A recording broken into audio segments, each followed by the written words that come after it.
इथे मी एका मिक्सरच्या भांड्यात मोड आलेले मूग घेतलेत. साधारण पाव किलो एवढे हे मूग असतील. आता याच्यात थोडीशी कोथिंबीर टाकून घेतली आहे. त्यानंतर आपल्याला याच्यात टाकून घ्यायचं आहे थोडासा आल्याचा तुकडा, साधारण 1 इंच एवढा आल्याचा तुकडा टाकून घेतला आहे. 5-6 लसणाच्या पाकळ्या टाकून घेतलेल्या आहेत. त्यानंतर अर्धा चमचा जिरं टाकून घ्यायचं आहे आणि आता मिक्सरमधनं हे आपल्याला बारीक वाटून घ्यायचं आहे. तर हे बघा, हे वाटण अशा पद्धतीने मी इथे वाटून घेतलेलं आहे. आता हे वाटण एका बाउलमध्ये काढून घेऊ. एका बाउलमध्ये हे वाटण काढल्यानंतर त्यात आपल्याला 2 चमचे बेसन पीठ टाकून घ्यायचं आहे. बेसन पिठामुळे आपल्या डोस्याला बाइंडिंग छान येईल. त्यानंतर चवीपुरता मीठ इथे टाकून घेतलेला आहे आणि आता अर्धा चमचा हळद, 1 ते 1.5 चमचा किंवा आपल्या आवडीनुसार लाल तिखट, थोडंसं हिंग इथे टाकून घेतलंय आणि हे सगळं छान एकजीव करून घ्यायचंय. हे पहा, तुम्ही बघू शकताय हे जे मिश्रण आहे हे मी आता एकजीव करून घेते आणि त्यात थोडं थोडं पाणी टाकून त्याचं बॅटर बनवून घ्यायचंय. हे पहा, अशा पद्धतीने थोडंसं घट्ट असं बॅटर आपल्याला बनवून घ्यायचंय. अगदीच आपल्या डोस्यासारखं बॅटर बनवायचं नाहीये, थोडंसं घट्ट बॅटर बनवून घ्यायचंय. डोस्यांचं बॅटर तयार आहे. यानंतर मी तवा गरम करत ठेवलाय. तव्याला अशा पद्धतीने तेल लावून घेतलंय आणि आता आपण जे बॅटर बनवून घेतलं होतं त्याचे 2 चमचे बॅटर ह्या तव्यावरती टाकून मी याचा अशा पद्धतीने डोसा बनवून घेतलाय. आता आपल्याला थोडं थोडं तेल टाकून मध्यम गॅसवरती हा डोसा छान खरपूस असा भाजून घ्यायचा आहे. तर मग अशा पद्धतीने आपला मोड आलेल्या मुगाचा पौष्टिक डोसा इथे तयार झालेला आहे. इथे मी 2 मोठी वाटी गव्हाचं पीठ घेतलंय. त्यात अर्धा चमचा हळद टाक, 1 ते 1.5 चमचा किंवा आपल्याला आवडत असेल त्या अंदाजाने लाल तिखट टाकायचंय. 1 चमचा धने पावडर टाकून घेतलेली आहे. 1 चमचा जिरं, 1 ते 1.5 चमचा ओवा टाकायचे आहेत आणि भरपूर तीळ टाकायचे. इथे मी साधारण 3 चमचे तीळ टाकून घेतले. आता याच्यात 1 पोहे खाण्याचा चमचा कसुरी मेथी आपल्याला टाकून घ्यायची आहे. तर ही कसुरी मेथी हातावर क्रश करून मी इथे टाकून घेतली आहे. आता इथे मी चवीपुरता मीठ टाकलंय आणि आता 2 चमचे तेल टाकलंय. हे सगळं टाकून झाल्यानंतर आपल्याला हे सगळं व्यवस्थित मिक्स करून घ्यायचंय. अशा पद्धतीने हे सगळं छान मिक्स झालं की मग थोडं थोडं पाणी टाकून आपल्याला याचा गोळा मळून घ्यायचा आहे. आपल्या चपातींसाठीचं पीठ असतं अगदी त्याच पद्धतीने आपल्याला हे पीठ मळून घ्यायचंय.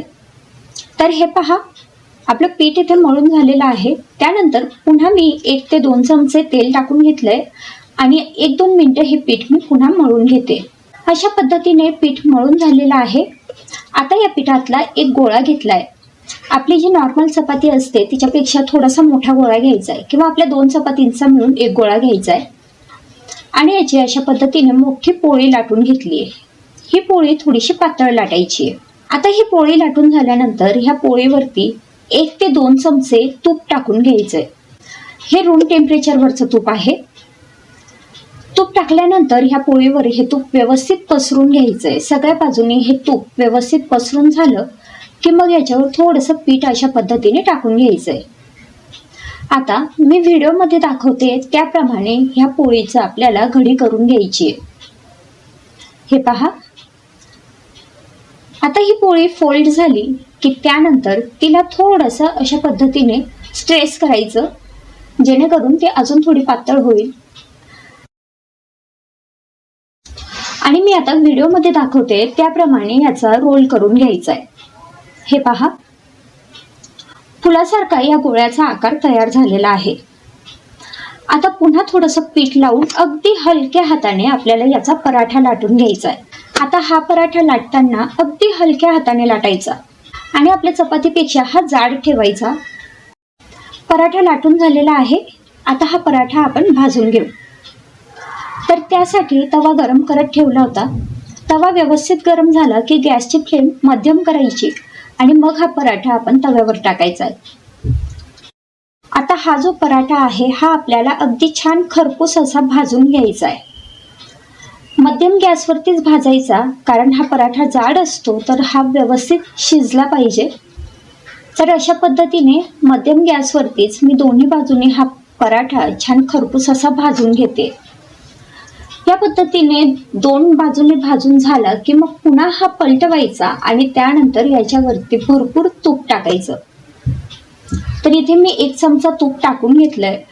तूप टाकताना अशा पद्धतीने पराठ्याच्या वरच टाकायचंय, म्हणजे पराठ्यामध्ये तूप खूप छान पद्धतीने मिक्स होईल आणि आपला जो पराठा आहे हा खरपूस सुद्धा होईल आणि छान मऊ सुद्धा होईल. तर हे पहा, मध्यम गॅसवरती मी हा पराठा छान भाजून घेतलाय.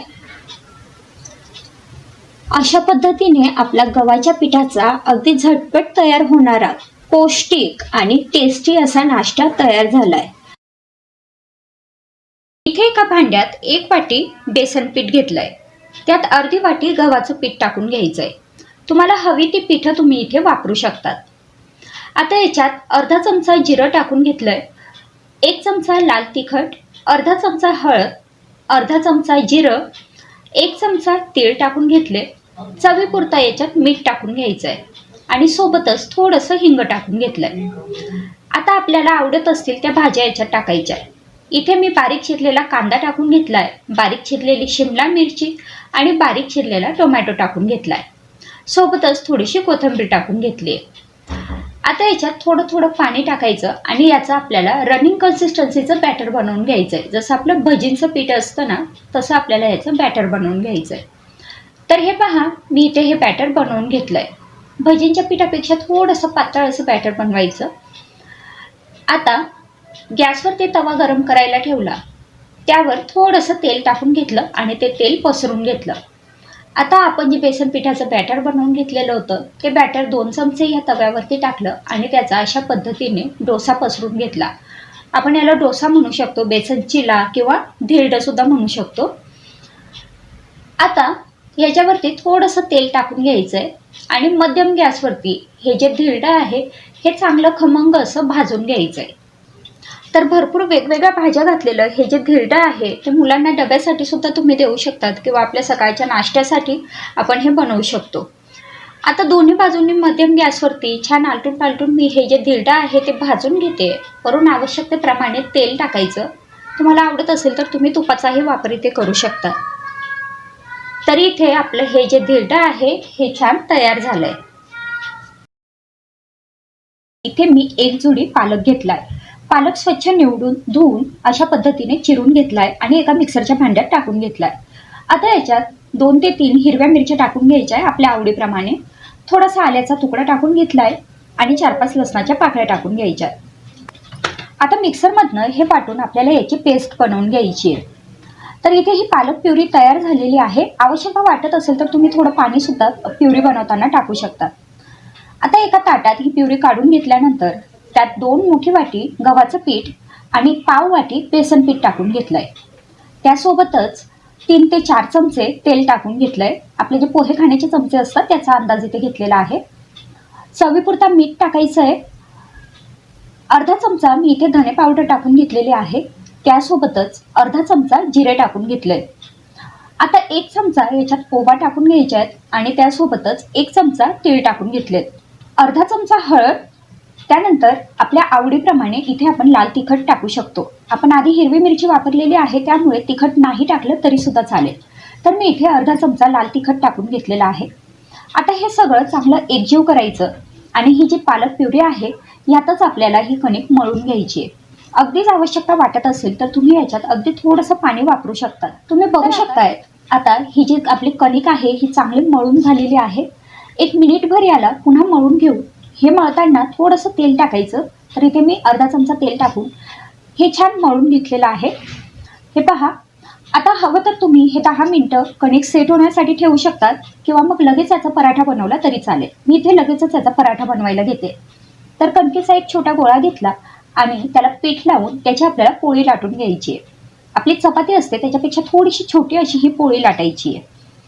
तर हे पहा, इथे आता ही पोळी मी लाटून घेतलेली आहे. आता ह्याच्यावरती आपल्याला तेल टाकून घ्यायचं आहे. तर 1 चमचा तेल टाकून घेतलं. हे तेल ह्या पोळीला पूर्ण व्यवस्थित पसरून घेतलं आणि त्यानंतर हे मधोमध फोल्ड करायचं आणि पुन्हा हे थोडंसं तेल लावून याची घडी करून घ्यायची. म्हणजे जसं आपण चपातीसाठी घडी बनवतो तशीच आपल्याला ही घडी बनवून घ्यायची. आता पीठ लावून मी याचा त्रिकोणी असा पराठा लाटून घेते. तुम्हाला हवं तर तुम्ही गोल पराठा सुद्धा लाटू शकता.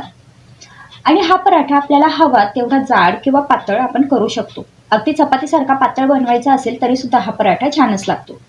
मी इथे थोडासा जाडसर असा पराठा बनवते कारण मला खरपूस पराठा बनवायचा आहे. तर हे पहा, छान हा पराठा मी त्रिकोणी आकारात लाटून घेतलेला आहे. त्रिकोणी आकारामुळे मुलांना हे पराठे वगैरे खायला सुद्धा छान वाटतात. आता हा पराठा आपण भाजून घेऊ. त्यासाठी तवा गरम करायला ठेवलाय. तवा व्यवस्थित गरम झाला की त्यावरती हा पराठा टाकायचा आणि मध्यम गॅसवरती हा पराठा छान खरपूस असा भाजून घ्यायचा. तर सुरुवातीला मी हा असाच भाजून घेते. थोडा अर्धवट भाजून झाला की त्यानंतर ह्याच्यावरती तेल, तूप किंवा बटर आपल्या आवडीप्रमाणे टाकायचं आणि पुन्हा हे छान भाजून घ्यायचं.